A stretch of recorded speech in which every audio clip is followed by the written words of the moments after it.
News of the Times. The Parcel of Death. How a handwriting clue solved a Victorian murder in 1873. Horfield, near Bristol, 1873. Today's case begins in the quiet village of Horfield, just outside Victorian Bristol, where a small, neatly wrapped parcel arrived at the cottage of the Jenkins family. Inside were three items: a courteous handwritten note, a shilling's worth of postage stamps, and what appeared to be ordinary teething powders.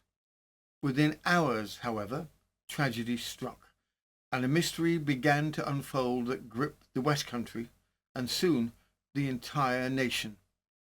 What at first seemed a simple household remedy became the centre of one of Victorian Britain's most remarkable poison investigations, a case involving postal deception, forged identities, disputed toxicology, and a trail of evidence that stretched from a village chemist to a crowded courtroom. All investigators had was a small envelope, a particular kind of stationery, and the memory of a mysterious woman frequently visiting the humble cottage, but with no clear name. As the inquiry widened, a picture began to form, one involving cold-heartedness, desperation, and a carefully crafted plan that unravelled only because of tiny human details: a turn of phrase, a choice of paper, and a handwriting quirk noticed by a watchful eye. This was a case of notable firsts and lasts in British legal history, one of the earliest high-profile murders carried out through the post using a disguised household powder, one of the last double executions in Britain for a single crime, and one of the earliest trials in which handwriting analysis, although far from decisive on its own, was treated as legitimate forensic support, a glimpse of the science that would later reshape criminal investigations. But at the time, none of that was clear. This is the story of the Parcel of Death, and how a collection of small, almost forgettable clues led to one of the most dramatic trials of the 1870s. And in today's further particulars, a Glasgow man borrows a coffin, carries it proudly through the town, and then decides he hates it and throws it away, all on instructions, he says, from the Prince of Darkness. Frankly, we've all had afternoons that got away from us. Before we press on, if this episode is already sounding more exciting than pre-sliced bread and marginally more coherent than an 8-track player, do tap anything on your screen that looks vaguely encouraging. It helps keep us out of YouTube's wardrobe of doom, where old VHS machines, Betamax tapes, and forgotten channels go to sulk. Right then, cuppa at the ready, let's slip neatly into 1873. In 1873, child maintenance was not a private quarrel. It was a legal and financial trap from which few Victorian fathers escaped. Under the bastardly laws, any unmarried man deemed the father of a child could be compelled to pay weekly support until that child turned 16. Magistrates enforced these orders with remarkable vigour, not out of pity for the mother, but because the alternative was costly. If the father refused, the parish would have to maintain both mother and child. No parish wanted that bill, and so the pressure came down hard. For men like Edwin Bailey, this created a powerful and ultimately catastrophic incentive. 16 years of payments, court summonses, and the public shame of a bastardly order shaped every decision he made. To Victorian authorities, an illegitimate child was an economic burden. To Edwin Bailey, it was a debt he was determined to escape. Edwin Bailey, a man cornered by circumstance and character.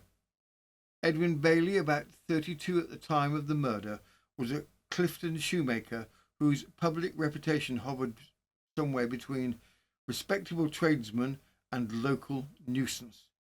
He ran a small repair shop in an area better known for its prosperous households than for its industrious honesty. He sometimes employed Mary Ann Barry as a temporary charwoman. She cleaned the premises, nothing more, although gossip later tried to paint shadows where none could be proven. Her husband stood by her throughout the trial, and not a shred of evidence suggested impropriety. But Bailey himself carried a reputation that raised eyebrows. He was known among servant girls in Clifton for behaviour that made some unwilling to enter the shop at all. One of them, 17-year-old Susan Jenkins, alleged that he had assaulted her. She did not go to the police, but she kept visiting the shop, and a relationship of some kind continued. In October 1872, she gave birth to a daughter, Sarah, and named Bailey as the father. Bailey denied everything. What the court saw instead was a familiar pattern in Victorian bastardy cases: a vulnerable girl, a reluctant father, and a maintenance order imposed to prevent the parish from footing the bill. Bailey was ordered to pay 5 shillings a week, a sum that on paper appears modest, but for a small tradesman with debts biting at his heels, it loomed large. At his trial, Bailey would claim to have become bankrupt during the proceedings. The judge, icily realistic, replied that no one collapsed into bankruptcy by accident mid-trial unless such a man must have been on the brink already. And so the portrait sharpened. A tradesman whose finances were failing, whose marriage was effectively over, his disabled wife lived in London, and whose moral judgment grew poorer each time he tried to cover his tracks.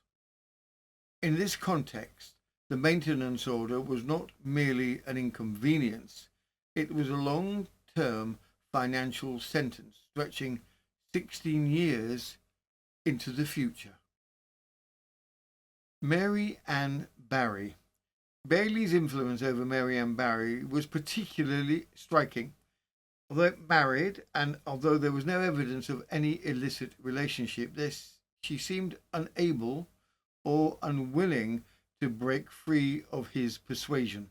Even facing the gallows, she obeyed his instructions to keep quiet, protecting a man who had no intention of protecting her. Edwin Bailey emerges not only as a calculating criminal mastermind, but as a cornered man, socially compromised, financially collapsing, morally reckless, whose determination to dodge responsibility set in motion one of the most disturbing poison cases of Victorian Bristol. In the late summer of 1873, young Susan Jenkins shared a small cottage on the outskirts of Horfield with her mother and her 10-month-old daughter, Sarah, a lively, healthy baby by every account.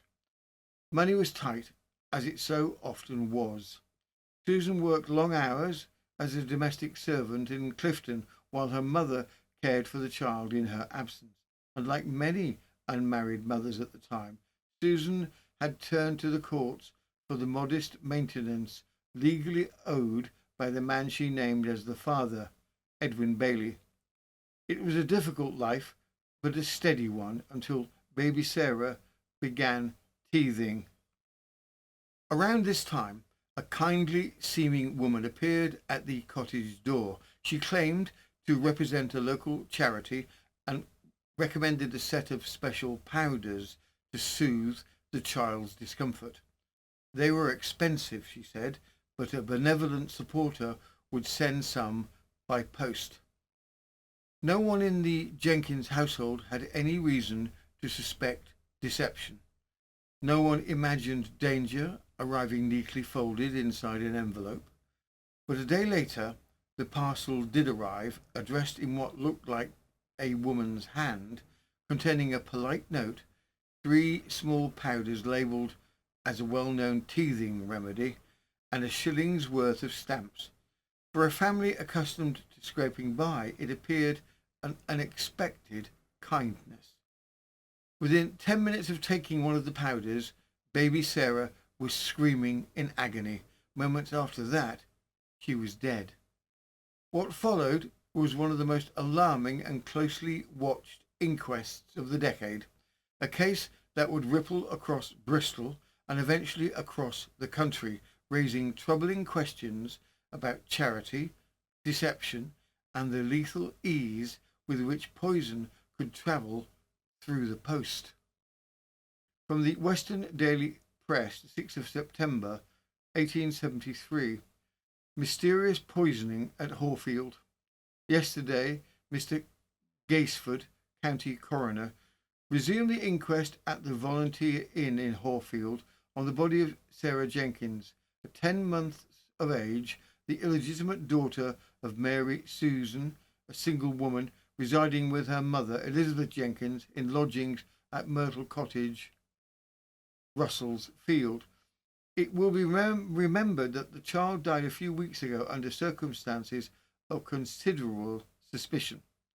From the evidence given at the opening of the inquest, it appeared that the infant had always been in perfect health and had been weaned about a month, when its mother went into service at Horfield, leaving the child in the care of its grandmother, Elizabeth Jenkins. On the Wednesday previous, a letter was brought to the house by the postman bearing the Bristol postmark of the 11th.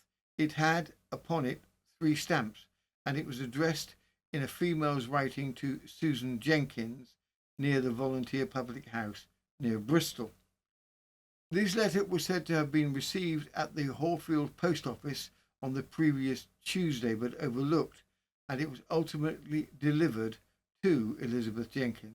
The latter stated that she opened it and found it contained 1 shilling's worth of postage and 3 powders wrapped in papers marked Steedman's powders, and purported to have been written and sent by Jane Isabella Smith of Hope Cottage, Cotham, as one of the lady visitors of the Dorcas Society. But upon inquiry being made by the police, no such person was known. The daughter left her service on Thursday and came again to live with her mother, who stated that she had shown the letter and the powders, and although the articles had been sent by some benevolent person and that the powders were Steedman's powders.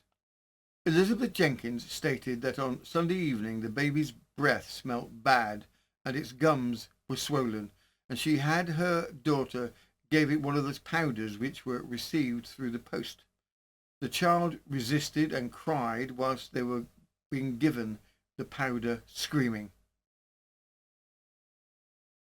The mother ran out into the garden with it, and it died within 10 minutes after taking the powder. Dr. Parsons said he was called to see the child and found it dead.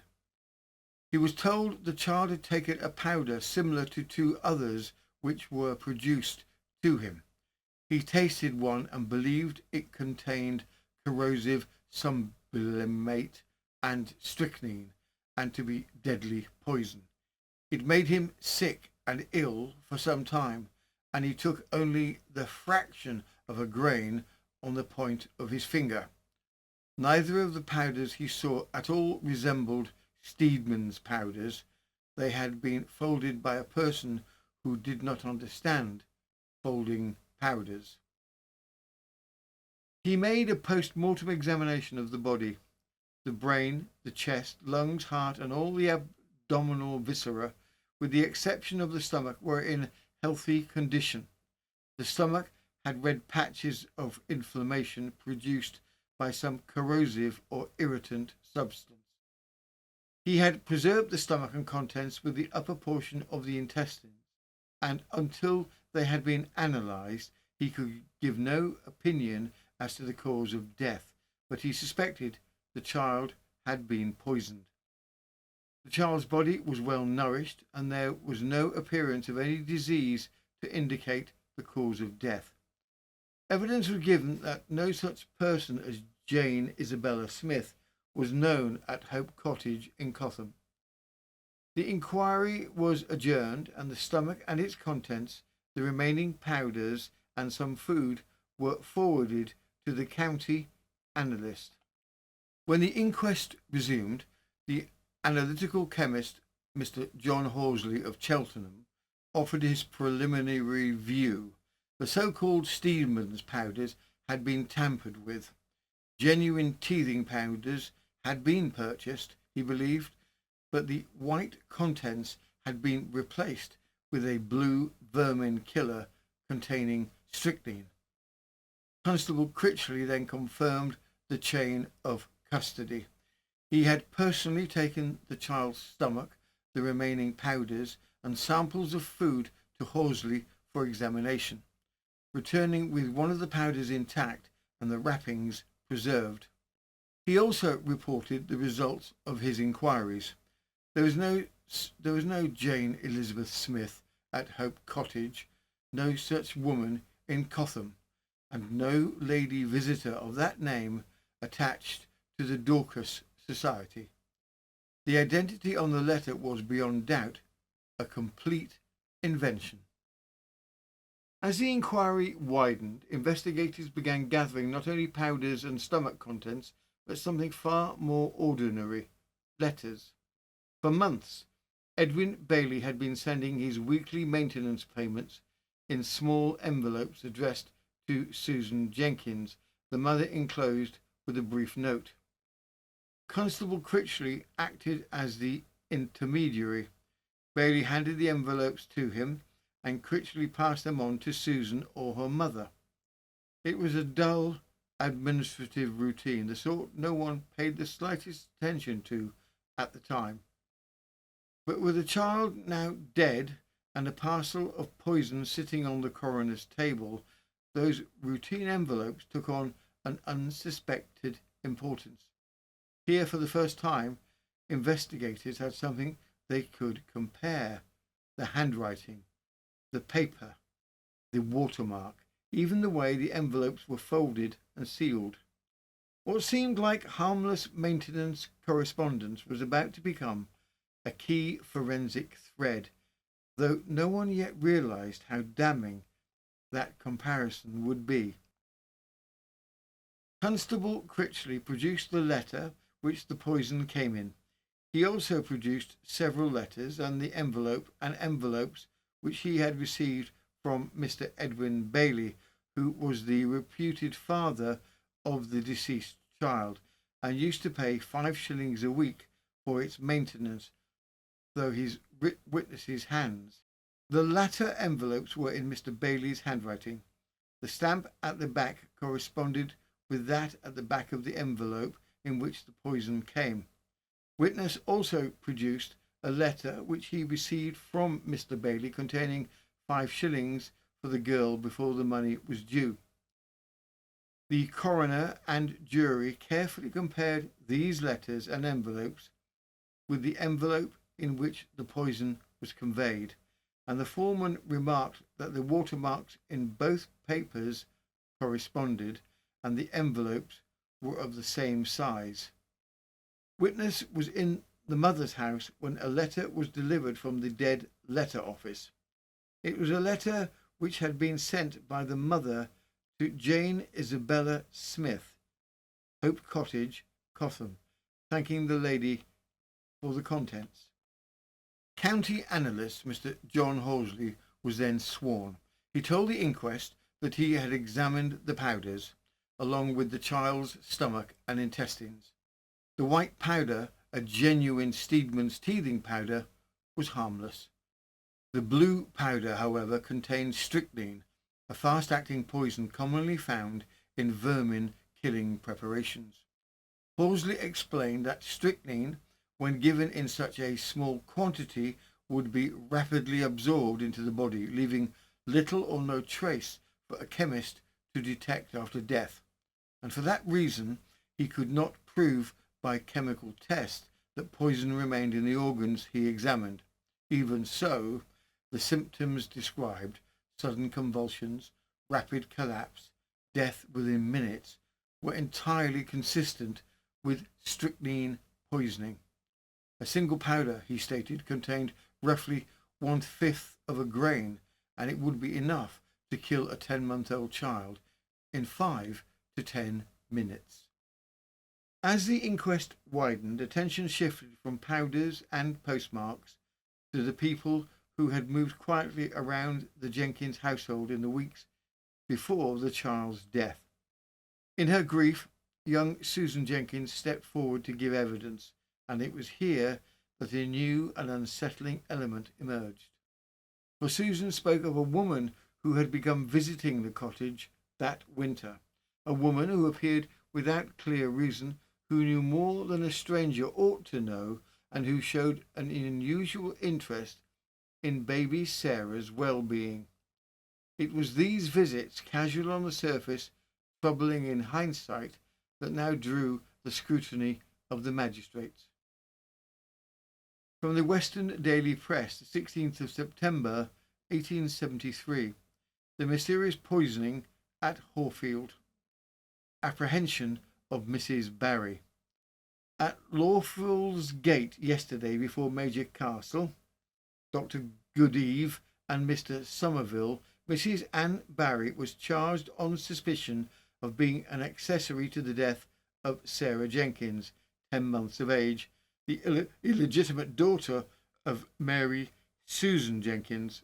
The husband of the prisoner was in court and asked that his wife might be allowed to be seated, as she was unwell.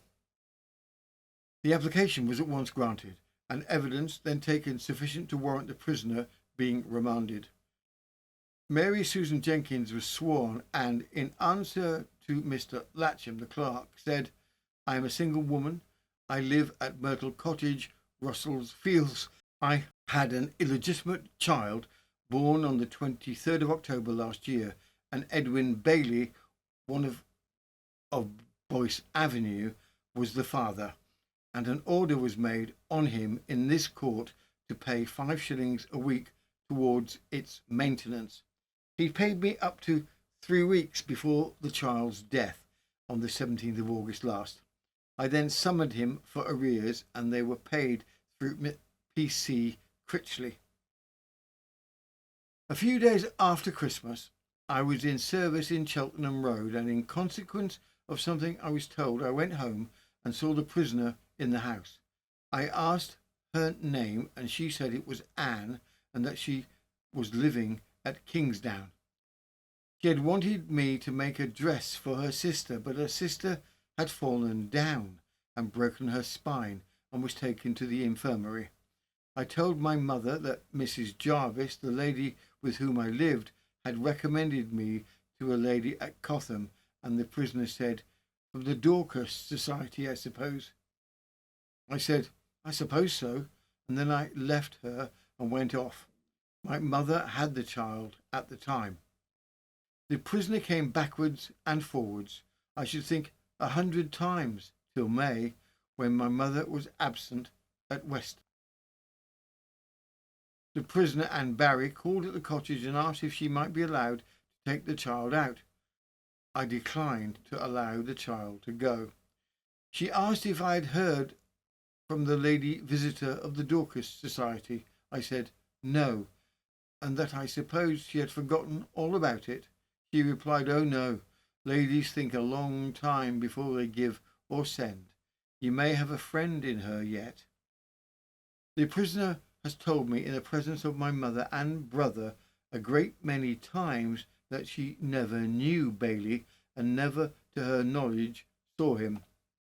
On one occasion the prisoner said her husband's name was Louis, and he was a gentleman's clerk in Broad Street, getting 15 shillings a week. She said she took in sewing, did charring, and had worked at Horfield on several occasions. Several times the prisoner brought socks and sponge cakes for the child. My child died on the 17th of August. As suspicion tightened around the Jenkins cottage, the investigation widened. The powders, the false name, the repeated visits, the carefully crafted note all pointed to someone familiar with the household, someone with a reason to interfere. And so, late one evening, police began to follow a different thread altogether. The quiet, unassuming woman who had visited the Jenkins home again and again, always with a polite smile and always with questions that seemed in retrospect a little too pointed. When Superintendent Rawle arrived at the Barry residence, he found a woman who appeared worn, anxious, and crucially ready to talk. What she said next would place her directly at the heart of the case. Mr. Superintendent Rawle, on Saturday last, I was present at the inquest of the child at the Volunteer Beer House. Last night at 9 o'clock, in company with two of the Bristol detectives, I apprehended the prisoner at 8 James's Back and charged her with being an accomplice in the poisoning of the child, Sarah Jenkins. I told her I was Superintendent of Police and she prepared to make a statement. I advised her to be very careful of what she said. Her husband, who was present, advised her to say nothing. She was brought to Lawford's Gate, and I was present, and the husband said she wished to make a statement. She knew I was the Superintendent of Police. I said it must be a voluntary statement, and her husband said, yes, it shall be a voluntary statement. She said, I was working for Mr. Edwin Bailey and was often sent out on errands at different places. Mr. Edwin Bailey sent me several times to the house where the illegitimate child of Mary Susan Jenkins was kept, for the purpose, if possible, to get some tidings as to who was the real father of the child, as he positively asserted it was not his, and that he had nothing at all to do with her. His object being to take it before the higher court, but as to anything about the poison, I know nothing about it. The statement was written and signed by the prisoner, Anne Barry. Mr. Rawle said that she went to the house of Jenkins merely to act as a detective, as he might go to find out what he could. From the Western Daily Press, the 25th of September, 1873, the Horfield poisoning case. Magistral investigation. At Lawford's Gate Police Court, Superintendent Rawle was recalled to speak to a matter on which, until this point, had attracted no more than ordinary curiosity. The envelopes. Rawle stated that he had in his possession the envelope that had carried the poisoned powders, together with several others sent by the prisoner, Edwin Bailey, when forwarding his weekly maintenance payments for the child. He had them examined closely. The magistrate asked whether they resembled one another, and Rawle replied that they were of the same size, same description, and bore the same unusual stamp. The note paper recovered from Bailey's house, he added, was one of identical style to the paper used for the note enclosed with the poison, complete with the Prince of Wales feathers watermark. When asked about the handwriting, Rawle stated simply that there was great similarity. The bench inspected the papers themselves. Major Castle searched for a maker's name and, finding none, commented on the peculiarity of the stationery. Rawle confirmed, "There is not, sir." Though no expert verdict was yet offered, the implication was clear. The materials used to send the poison closely matched those used by Bailey in his regular correspondence. From the Western Daily Press, the 25th of September 1873, the Horfield poisoning case, magisterial investigation. County analyst Mr. John Horsley was next examined. He stated that he had received from P.C. Critchley 2 blue powders wrapped in papers printed as Steedman's powders. When analysed, one proved to contain strychnine, about 1/5 of a grain, enough to kill a 10-month-old child within minutes. The genuine Steedman powders, he noted, contained no such ingredient. The original contents had been tipped out and replaced with a vermin poison. He next turned to the child's stomach and intestines. These contained sopped bread and a blue discoloration resembling the substituted powder. Although he could not detect strychnine chemically, the dose being small and rapidly absorbed, the symptoms described by the mother were, he said, consistent with strychnine poisoning: violent convulsions, screaming, and extreme sensitivity to touch. When questioned on the absence of detectable poison, Horsley explained that in many cases, especially involving small quantities, strychnine left no recoverable trace. What mattered, he said, was the combination of strychnine found in the powder, the blue residue in the stomach, and the symptoms reported at the time of death. These factors, taken together, led him to believe that strychnine had been administered. Cross-examination pressed him on dates, the limit of toxicology, and famous disputes in earlier poisoning trials. Horsley conceded that scientific opinion varied, but he remained firm. The powder did contain strychnine, and the child's symptoms were those of strychnine poisoning. The last day of the inquiry would close the prosecution case. From the Western Daily Press, the 1st of October 1873, the Horfield poisoning case, verdict of wilful murder. Yesterday, the adjourned inquest on the body of Sarah Jenkins, aged 10 months, who died, it is alleged, at Horfield in consequence of poison having been administered to it, was resumed at the Lawford's Gate Police Court before Mr. Coroner Gaisford. The coroner asked James Atkins to testify. James Atkins, a fellow employee, stated that Barry had washed out the premises and had been coming and going for roughly a year. Although he knew little else about her role and could not comment on Bailey's handwriting, his account verified that Barry was no stranger to the shop, nor to Bailey's daily routines.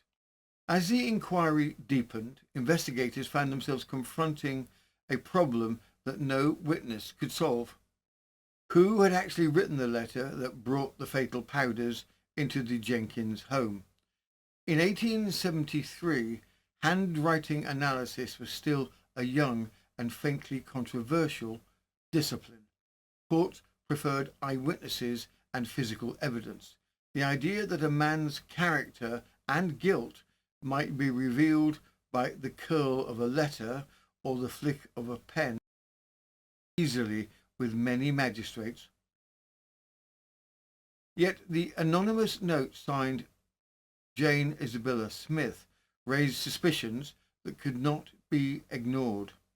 Its tone, its phrasing, even the paper it was written on, hinted at a familiarity that the Jenkins family could not place, but the police increasingly believed they could. And so, in an unusually modern turn for a Victorian murder case, the authorities brought in a professional, a London handwriting expert, one of the few men in the country whose opinion could sway a court. What followed was meticulous, methodical, and devastating.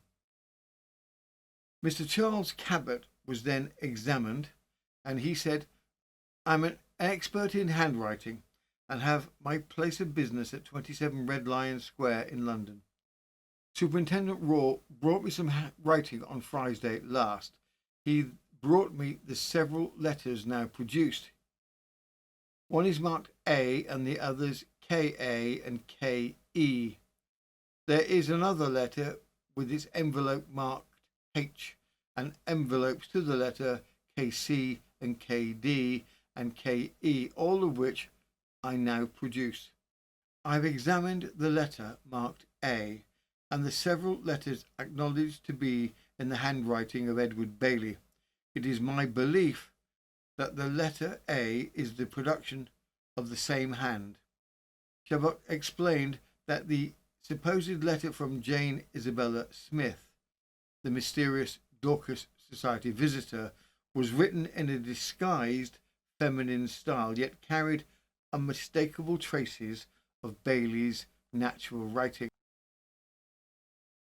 Other points he highlighted were the identical abbreviations of August as Auguste he found repeatedly in Bailey's known letters, a characteristic dragging of the pen before lifting from the page, the matching way he formed certain letters, particularly A, D, E, N, and S, and I, and the fact that the envelope and notepaper matched the stock found in Bailey's own writing desk, down to the paper's watermark and the Prince of Wales feathers. Chabot told the court that he had initially attempted to disprove Bailey's authorship. However, the more minutely I examined them, the more I became convinced of the affirmative. In short, the charity's visitor letter was Bailey's work, written in a false hand under a false identity, used to deliver powders that were not Steedman's remedies at all, but fatal vermin poison. This testimony provided the magistrates with one of the clearest links yet between Edwin Bailey and the parcel that killed Sarah Jenkins. If the handwriting pointed toward Bailey, the stationery all but shouted it.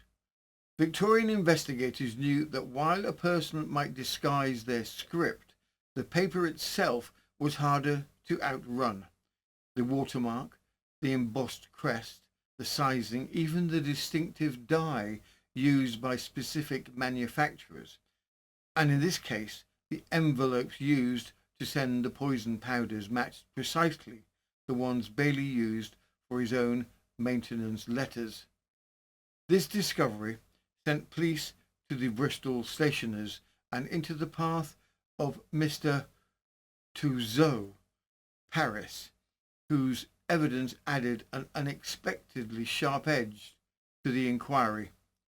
Paris told the magistrates that a fortnight after the inquest began, a woman, not Mrs. Barry, had come to his shop asking for an extraordinary quantity, 1,000 envelopes, and she carried with her a sample envelope identical to the one used in the poisoning, and when asked who needed such a supply, she replied, Mr. Bailey of Boyce's Avenue.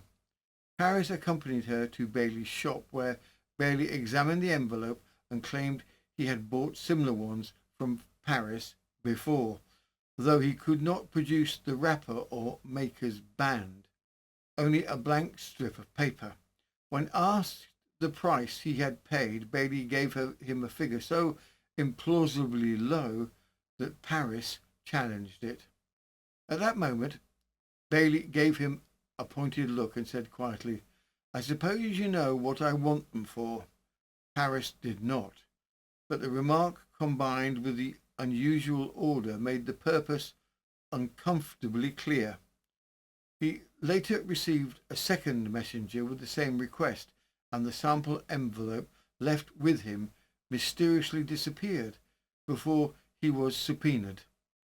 It was yet another thread linking Bailey to the Dorcas Society letter, not only through handwriting, but through the very paper on which the murder had travelled. Coroner's summation. The coroner reminded the jury that this was now their fifth meeting to determine how baby Sarah Jenkins had died and who, if anyone, had caused that death. The medical evidence left little room for doubt. Sarah had been a healthy child. She had shown no signs of illness until the evening of her mother and grandmother's administering a powder they believed to be the harmless Steedman's remedy. Within minutes she was in violent distress and swiftly died. The analyst had confirmed that the powder enclosed in the envelope was not Steedman's at all, but a lethal mixture containing strychnine. The jury, he said, would have to decide two things. Did the powder cause the child's death? A. All the testimony, the symptoms, the post-mortem and the analysis pointed clearly to poison.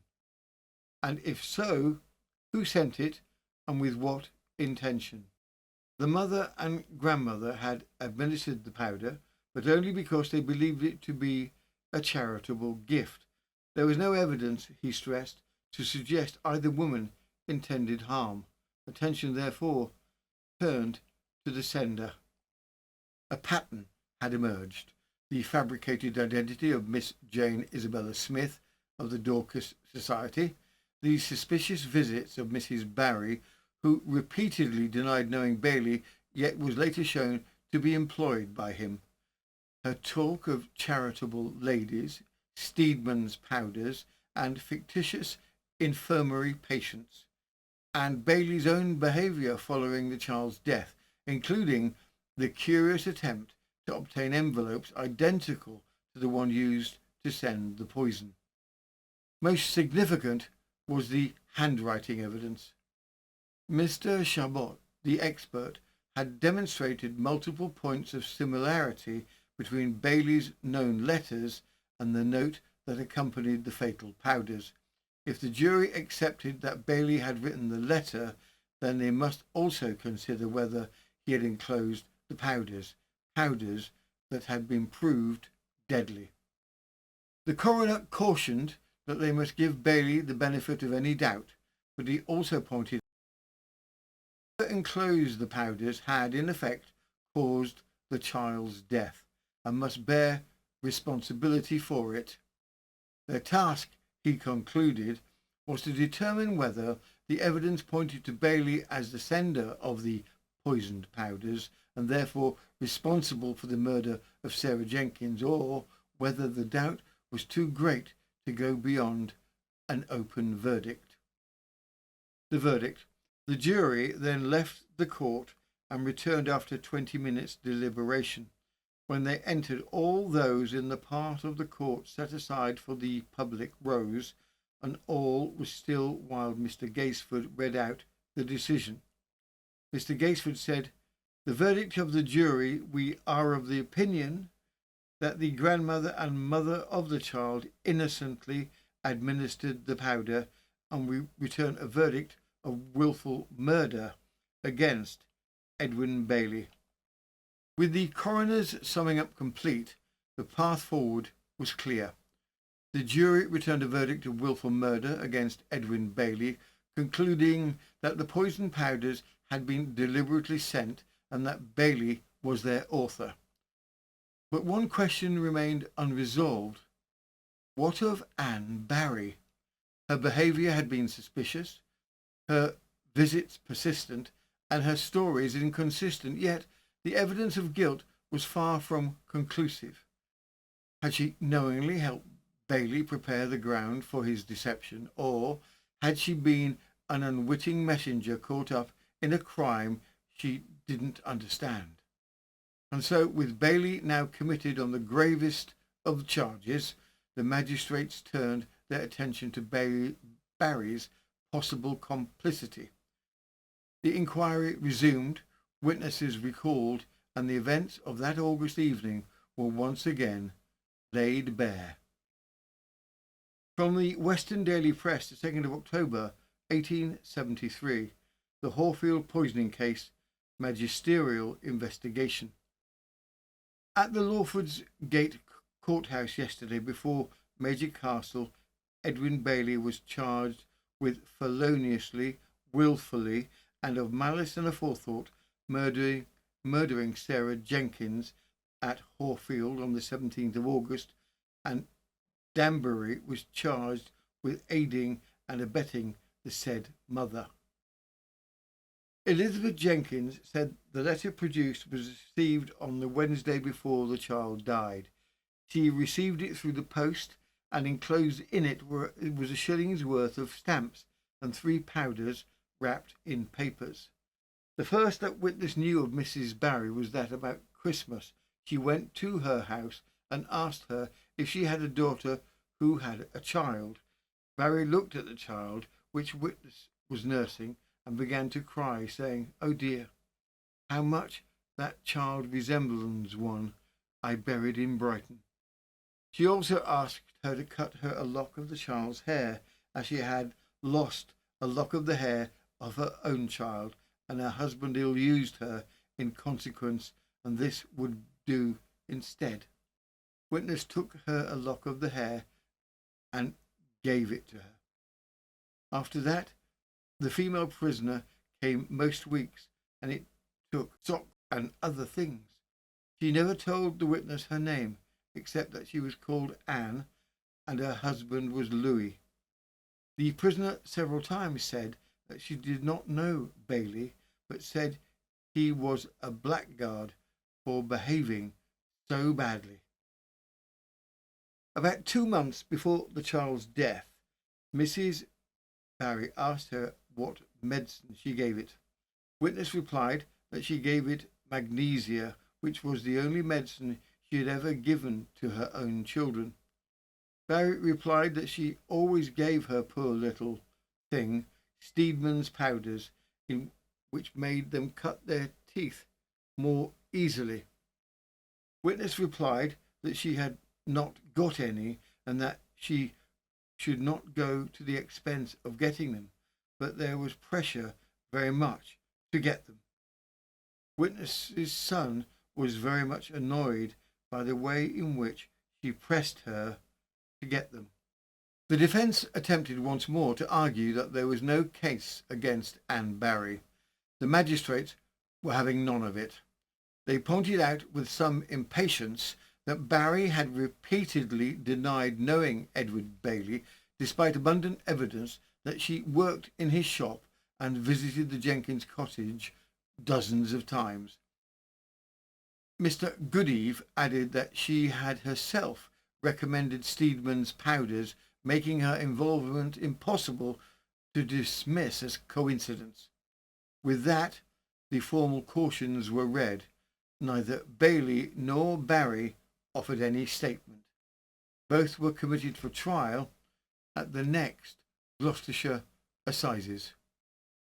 From the Monmouthshire Merlin, the December 1873, the Horfield child poisoning, prisoners sentenced to death.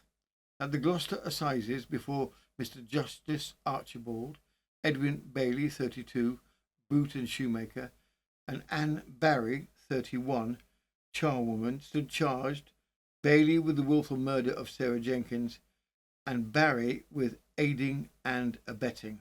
The trial lasted 2 full days and drew intense public interest.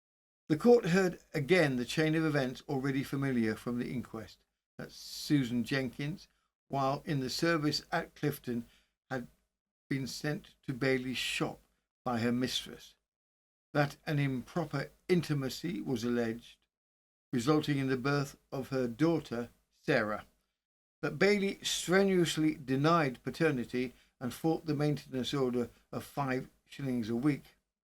The prosecution continued with the links in the evidential chain. How soon after the order was imposed, a mysterious woman began visiting the Jenkins cottage, professing deep affection for the child, bringing cakes and socks, asking for a lock of hair, and even proposing to adopt the child. How she always avoided giving her full name, claiming only to be Anne. And how on the 15th of August she recommended Steedman's teething powders and hinted someone might be sent. A few days later, a letter arrived addressed in a woman's hand, containing 3 such powders and a shilling's worth of stamps. The child died within minutes of taking one. Medical evidence showed that the powders had been emptied and replaced with a strychnine-based vermin poison. Suspicion rapidly fell on Bailey, who had loudly denied paternity and, according to witnesses, had once offered half a sovereign to the first person who brought him word of the child's death. Matching stationery in Bailey's writing case linked him to the posted envelope, and the mysterious woman was soon traced and identified as Anne Barry, who had claimed not to know Bailey but was in fact working for him at the time. From the Western Daily Press, 24th of December 1873, the verdict. The jury retired at 5:30 and were in consultation till 5 minutes to 6. On the return, the prisoners who had been removed to the cells in the interim were replaced at the dock. Gentlemen of the jury, are you all agreed upon your verdict? Yes. For Edwin Bailey, guilty with a recommendation to mercy. For Anne Barry, guilty but strongly recommended to mercy. Asked if he had anything to say before the sentence, Bailey replied calmly, I know nothing of it, gentlemen. It is a conspiracy. I never wrote the letter. It's not the first time my handwriting has been forged. Anne Barry said nothing. Mr. Justice Archibald then donned the black cap and delivered sentence, telling the pair that their crime had been carried out with great deliberation and premeditation, and that the very care they had taken to conceal their act had instead become the means of exposing them. He confirmed he would forward the jury's plea for mercy, but the sentence of law must stand. Both were to be hanged. Neither prisoner showed emotion. Bailey stood unmoving. Barry remained composed, rising only during the judge's address. Some surprise was felt as to the ground on which the jury recommended the accused to mercy. In the weeks that followed the verdict, both prisoners awaited news from London. Several petitions were submitted on their behalf, some urging clemency for Barry as a woman led astray, others arguing that Bailey's conviction rested too heavily on handwriting evidence, but the Home Office declined every appeal. Bailey, who described himself as an atheist, remained curiously buoyant. The jury's recommendation to mercy fed his belief that a reprieve might yet come, and he clung stubbornly to the argument that his handwriting had been forged in the past, a point he imagined would raise sufficient doubt to save him. Barry, meanwhile, kept the silence Bailey had demanded of her.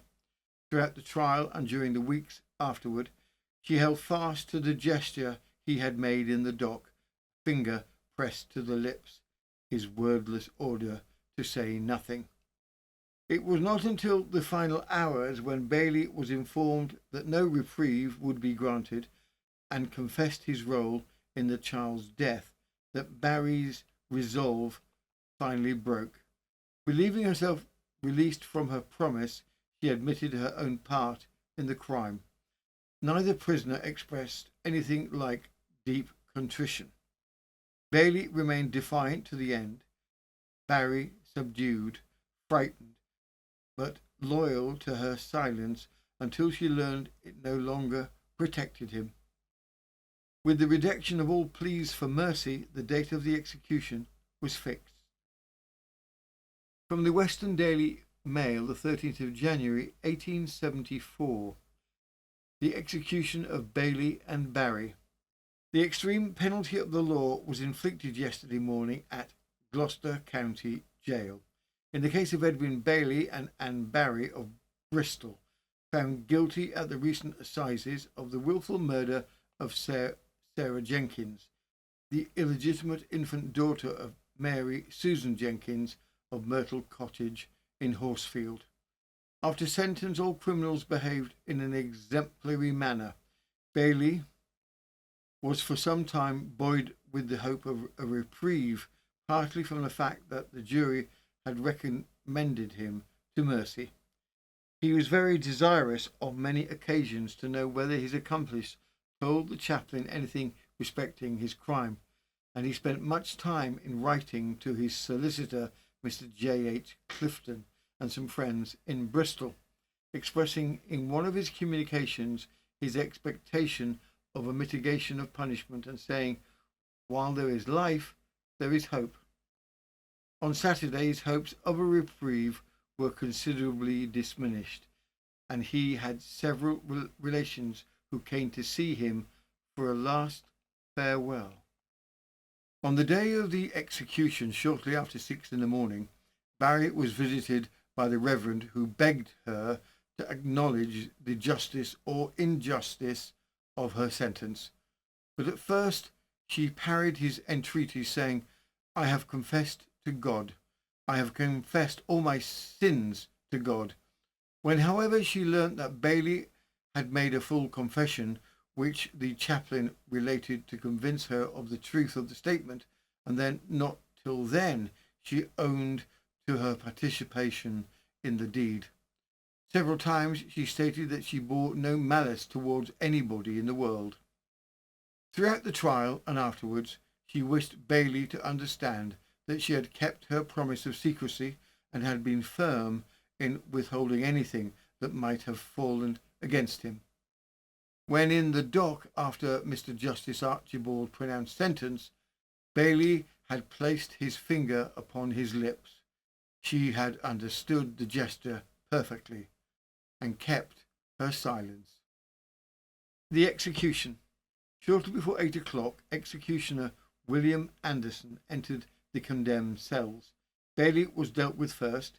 He submitted quietly to the pinioning straps, walked steadily to the scaffold, and, being a man of solid build, died almost instantly when the drop fell. Barry's end was far more difficult. Because of her slight stature, additional restraints were fitted, a leather belt binding her arms tightly to her sides, and a secondary strap intending to prevent struggling on the short drop. When Anderson adjusted the noose, she cried out that it was too tight.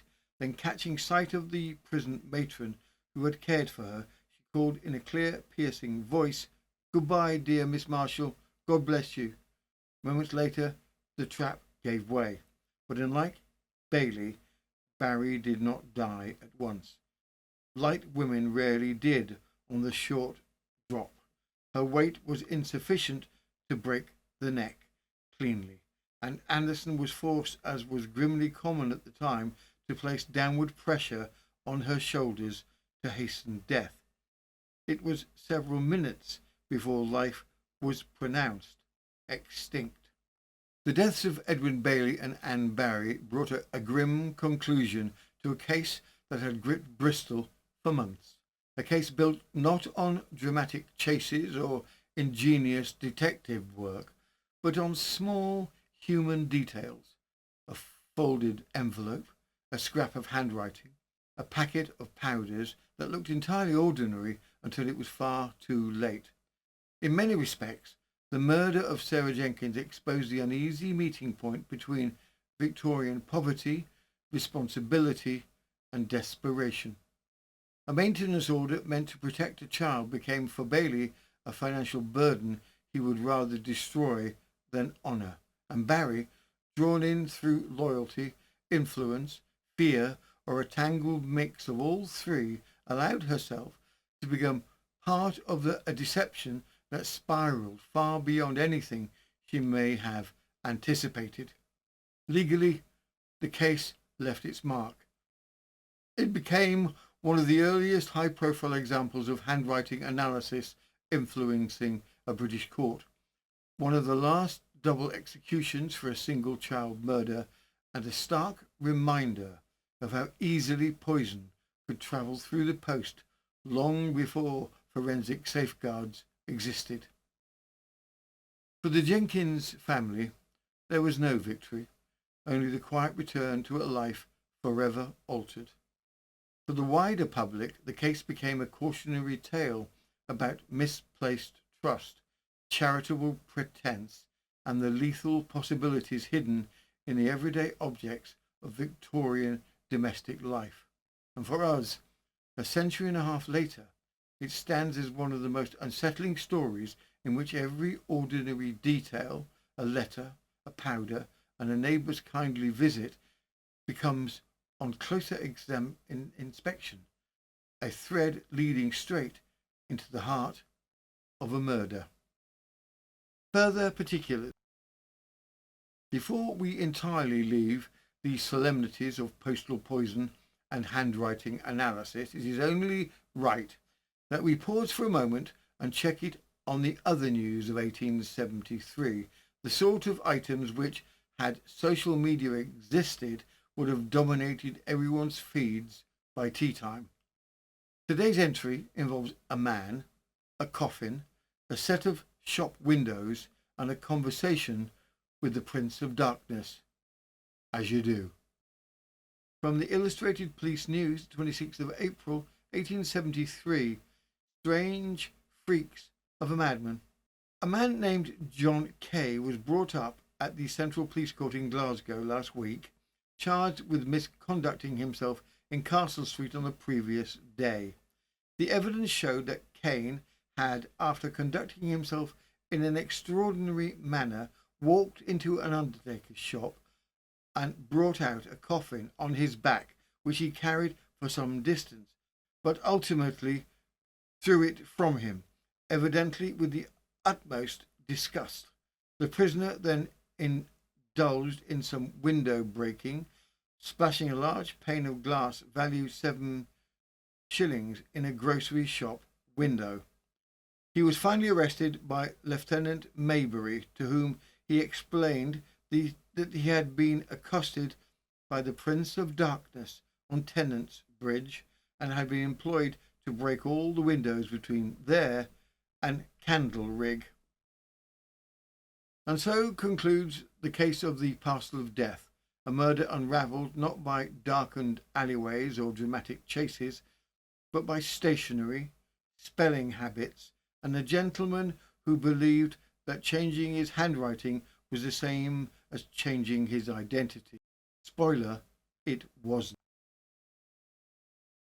Before you toddle off to make a restorative cuppa, if you've enjoyed today's wander through Victorian misadventure, do tap anything on your screen that looks vaguely approving. A like, a subscribe, even a small celebratory wiggle of the index finger. We are not here to police enthusiasm. And if you feel extraordinary benevolent, hypers, we are easily encouraged. And if you'd like to support the channel in a way that prevents us from being devoured by the YouTube algorithm like an abandoned digestive biscuit at the back of the tin, our Patreon is the best way to do it. Members get hundreds of historical crime episodes, early releases, the full archive, and the warm glow of knowing you're fueling the research, the tea supply, and the ongoing battle to keep Victorian poisoners where they belong, safely in the past. This has been News of the Times, and I am Robin Coles, aspiring Victorian hat modeller, part-time pigeon negotiator, and owner of a certificate declaring me mildly competent with stationery. Until next time, mind your envelopes, watch your powders, and if anyone claiming to be from the Dorcas Society offers unsolicited medical advice, perhaps decline.